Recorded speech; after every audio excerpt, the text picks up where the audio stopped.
Welcome to the Haunted Hour, where real fear lives. It started with a phone call, nothing unusual at first. Just another unknown number flashing across Jason S.'s screen while he sat alone in his apartment one evening. Normally, he ignored unknown calls, but something made him answer. Hello? For a moment, there was silence. Then he heard breathing. Slow, uneven. Like someone trying not to be heard.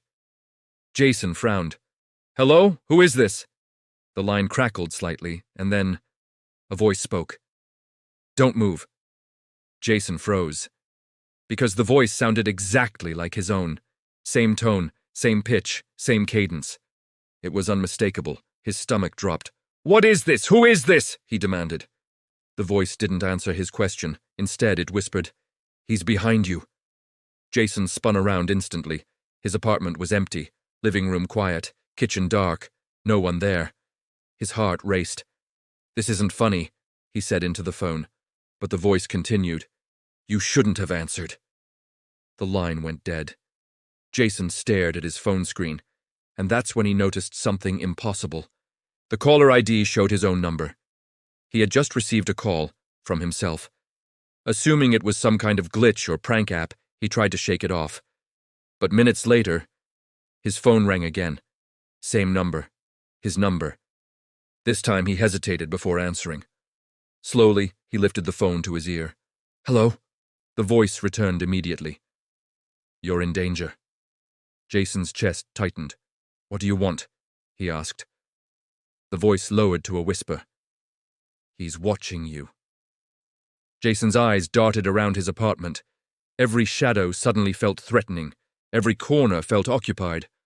What are you talking about? Then the voice said something that made his blood run cold. It's 9:42 p.m. You're standing near the couch. Your kitchen light is off. Jason stopped breathing. Those details were correct. Perfectly correct. Which meant whoever was calling could see him. Right now. He rushed through his apartment, checking closets, bathroom, bedroom. Nothing. No intruder, no open windows, no signs of entry. His phone crackled again. He's closer now, the voice whispered. Jason ran to his front door and opened it, checking the hallway. Empty. When he returned inside, his phone fell silent. The call ended. For hours, nothing else happened. Eventually, exhaustion took over, and Jason fell asleep on the couch. The next morning, he checked his call history. There was no record of the calls, no incoming number, no duration, nothing. Like they never happened. But later that day, while reviewing security footage from a small camera he kept in his living room, Jason noticed something terrifying. At 9:42 p.m., the exact time mentioned in the call, the footage showed him standing near the couch, talking on the phone. But behind him, in the hallway leading to the bedroom, a shadow moved. A human-shaped figure stepped partially into view, watching him, then slowly retreated back into darkness. Jason insists no one was in his apartment that night. Police found no evidence of entry, no explanation for the calls, no identity for the shadow. But he says the most disturbing part wasn't the voice, or the figure in the hallway. It was the final voicemail that appeared on his phone 2 days later.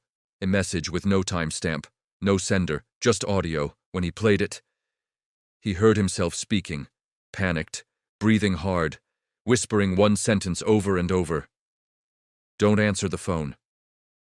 Sometimes, the most terrifying warnings come too late. And remember, some stories aren't meant to be heard after midnight. If you enjoyed this story, don't forget to like and subscribe. And join us again for more terrifying encounters on The Haunted Hour.